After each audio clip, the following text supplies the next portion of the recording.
This is a map that shows the impact of tariffs on farmers across the country. Hundreds of thousands of them work in industries that are impacted by tariffs. These are the states that voted for Trump, and you can see the overlap. China and Canada placed retaliatory tariffs focusing on the Midwest and the South, and that's intentional.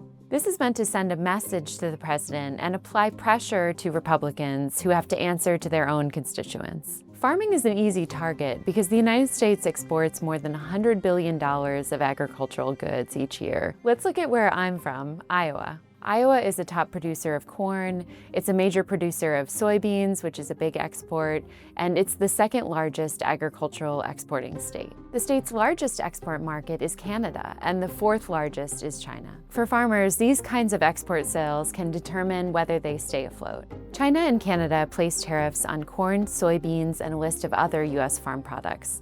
This makes it more expensive for buyers to purchase U.S. farm goods. That can make the buyers turn to cheaper products from Argentina or Brazil instead, and it's hard for U.S. farmers to get those markets back. Farmers have been the target of trade wars before, like in Trump's first term, when agricultural exports plummeted by more than $27 billion. The impact was so bad that the White House had to bail out farmers with subsidies of over $20 billion. Trump gave several buckets of payments to farmers in his first term, for the trade war, for pandemic assistance, and some said that was an effort to shore up their political support.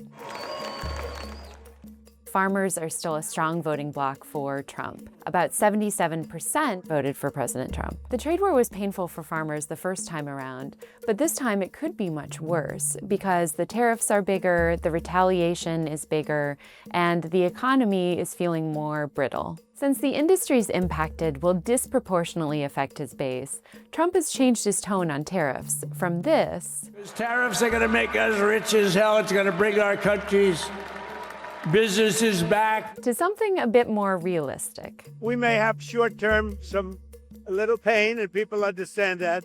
When you get into these tit-for-tat cycles of tariffs and retaliation, trade wars can spiral out of control, and that can have very painful consequences for farmers and other everyday Americans.